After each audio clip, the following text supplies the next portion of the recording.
subscription box royale between Ipsy Glam Bag Plus and Boxycharm. Find out which box comes out on top. Hey, it's Amanda. Welcome back to my channel. Thank you so much for clicking on this video and spending a few minutes out of your day hanging out with me. Today I'm super excited because we are comparing and contrasting Boxycharm versus Ipsy. I've been wanting to do one of these videos for a while, and now that Boxycharm is going to be $25 a month and Ipsy Glam Bag Plus is already $25, I feel that's a pretty decent comparison. There have been a lot of talks about people just being disappointed overall with both of these services this month. I'm not sure if you guys have watched my Ipsy or my Boxycharm unboxing and try-ons, but I'm gonna break it down with both of these side by side of which box I think has a better value and then which box am I gonna get the most use out of. So without further ado, let's jump into it. Before we jump in it, I would really appreciate it if you considered subscribing to my channel before you clicked off this video. I post new videos Monday through Friday of beauty hauls, subscription unboxings, first impressions, eyeshadow palette reviews, and more. I prepay for the year for Boxycharm, so it averages out for my box to be $21 a month. If you did not prepay for the year, you're gonna pay $25 a month. And for October's box, my box retails for $125. For Ipsy, I do the billing month to month, so I pay $25 a month, and my box for October was retailed at $206. In both boxes, I received a touch and soul product from both. I received the priming water as well as the glassy balm. Honestly, I have to give it to the glassy balm. I really like the consistency more of the glassy balm. It was very hydrating like the priming water. It also had like a tackier feeling to it. That way it would probably adhere and grip to my foundation better. Whereas with this, I feel like I need to go in with another primer, probably the No Pore Bloom primer, just because it was a good pre-layer if I didn't wash my face or if it's during the winter, like the colder months, and I need a little bit more hydration. They're both really great, but glassy balm I think was a lot better. This is the winner, and this is what I got in Boxycharm. Next, I received an eyeshadow palette in both Boxycharm and Ipsy. I received the Baked Browns palette by Dose of Colors, and this was in Boxycharm. And then I received the Betty Boop in collaboration palette with Ipsy. This is the Betty Boop palette. It looks pretty, but there is no pigment payoff at all. I will do some swatches of both palettes. It looks pretty on the fingers. This is the one time where swatches are very deceiving because I put on Urban Decay eyeshadow primer. I took a brush, I dipped into the palette, put it on my eye. Hello, where are you? I'll give it to them. It kind of looks pretty. Doesn't look Betty Boop, but they're pretty. But if you thought those swatches were pretty, you haven't seen this palette yet. So creamy. And those are all mattes. The fact that these mattes are popping more than the shimmers definitely tells me something. They did Betty Boop dirty. I'm not a fan of Betty Boop. It was one thing I just never got into. She deserves a do-over. And although that this palette does not have a shimmer, which is my biggest gripe with this palette, I still have to give it to this palette because it created this look aside from the shimmer. They were super pigmented. Got it to blend unlike the berries palette that I had in the past. It'll be good for everyday use. So Boxycharm gets another win. I received exfoliators in both Boxycharm and Ipsy. I received the Paula's Choice Exfoliant. This is the Skin Perfecting 2% BHA Liquid Exfoliant.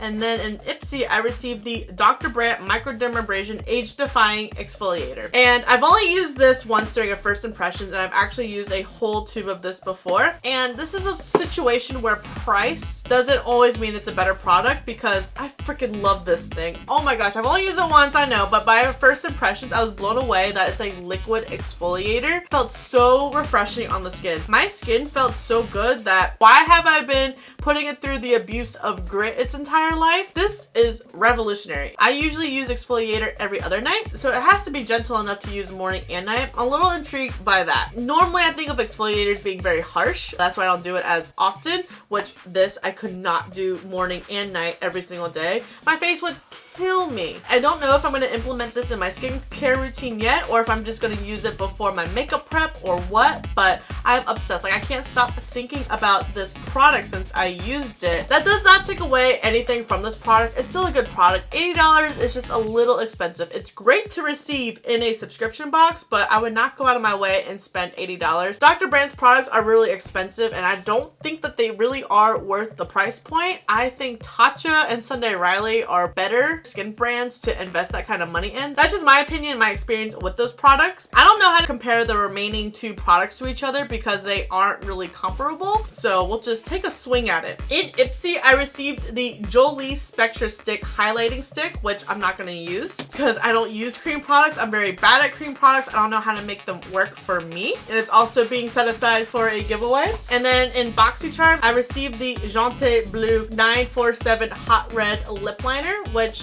was really hard on my lips actually. And it's $5. That really ticks me off. In my opinion, my philosophy, I would not want to put a single digit item in a subscription box because I feel there's that expectation and almost a reputation to uphold in a subscription box. I've never seen anything single digits in Ipsy before, so I'm just not the biggest fan of it. That's just my opinion. So I'm gonna have to give it to the Jolie Cream Highlighter. I've heard it's pretty. I do enjoy Jolie Cosmetics. I like their liquid lipstick formula. That's the only thing I've tried. And then the last products, I have the Iconic London Plumping Lip Gloss, which I did not use because I am allergic to plumping glosses. But I do really want to try more from the brand Iconic London. And then I received the Farrah brushes from Ipsy. This is a trio that we got, and this retails for about $50. I do think that the Farrah brushes are a little bit overpriced, especially because you're only getting 3 brushes. I did not like the brush they recommended for foundation. These are mine. I received them twice from Ipsy Glam Bag Plus and Ultimate. I really like the Cheeky End 218 brush, even though the Betty Boop blush did not show up on my cheeks, but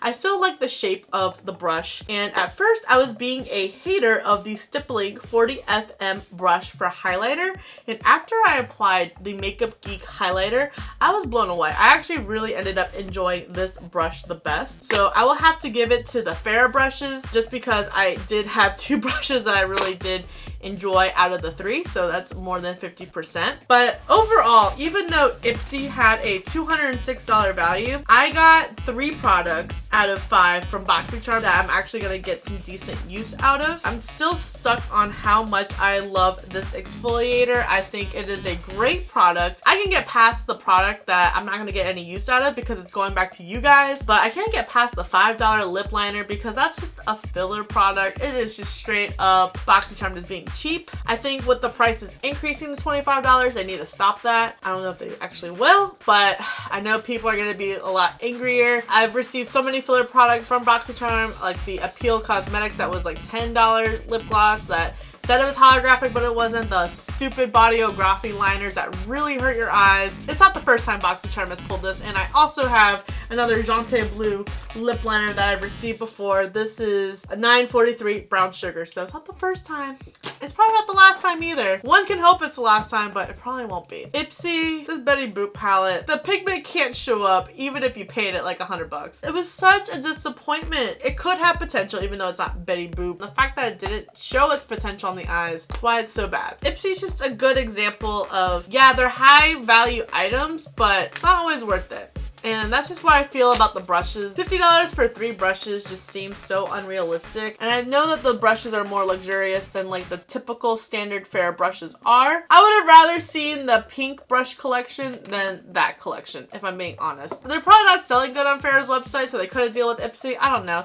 That's a conspiracy theory, allegedly. I think how Ipsy approaches it is they get a lot of high value items in your box, but those high value items aren't necessarily the best. And what I mean by that is I received that $180 serum in an Ipsy Glam Bag Plus earlier on, and it evaporated when I went to go put it on. It just was like a waste of a product. And then we get the microdermabrasion and the Farrah brushes, which are great products, but there are also more affordable options like this Paula's Choice exfoliator. So I'm dealing with overly high powered items that are kind of in Ipsy, and then I get a Gentil Bleu lip liner that's $5, which is as well, and I'm struggling to have a happy medium subscription box. Ultimately, I will have to give it to Boxycharm for October 2019. I'll be getting a lot more use out of the products received in Boxycharm than I am Ipsy. Most of Ipsy's products are actually going back to you guys for a future giveaway, which I'm excited for. I know it is really expensive to try out a lot of products and to invest in makeup and skincare. That's why I like to do as many giveaways as I can for my supporters. I like to share the love, and I want you guys to be able to try these awesome products too. That's why if I receive a product that I know I'm not gonna like, just because either it just doesn't work with my skin tone or I'm allergic to it, I'm still glad that I got it to be able to give to you guys. I'm only getting one product use out of Ipsy, but it is what it is, and it's okay. You know, every subscription box is gonna have a flop month, but I'm so excited for what I got and able to share with you guys that it makes it worth it in the end. Let me know if you got Boxycharm or Ipsy Glam Bag Plus. Did we get the same products? Did we get different products? Would love to know your thoughts on the products that you received. I hope the products are working out well for you, because I know how it feels to receive some dud products and to be disappointed in subscription boxes. I definitely want to do more subscription box comparisons, just because I have been receiving a lot more subscription boxes. I'm waiting for my BIJOU beauty box to get in to go head to head with Tribe, and then I have Glow Addict and Glitz Glam box to maybe try to do head to head with those. I hope that these videos are helpful to see the differences between Boxycharm and Ipsy. That way you don't have to click between back and forth on both videos, that you just see it in one setting. And when I do the other new subscription boxes, it's helpful learning about other subscription boxes, because there's a lot of new ones coming out that could give Boxycharm and Ipsy a run for its money. So if they don't stop with these $5 products or shitty collaborations, or if Ipsy Ultimate doesn't get its act together, then these other subscription boxes like BIJOU, Tribe, Glow Addict, Glitz Glam box, they could be on top. Maybe Allure will be on top. Plot twist! I'm always giving Allure crap, and I'm sorry. I love Allure. It's just my first one to go on the chopping block. Thank you so much for watching. I really hope you enjoyed this video, found it useful. Don't forget to subscribe before you leave, and if you don't, thank you for the view anyways, and I'll see you in the next video.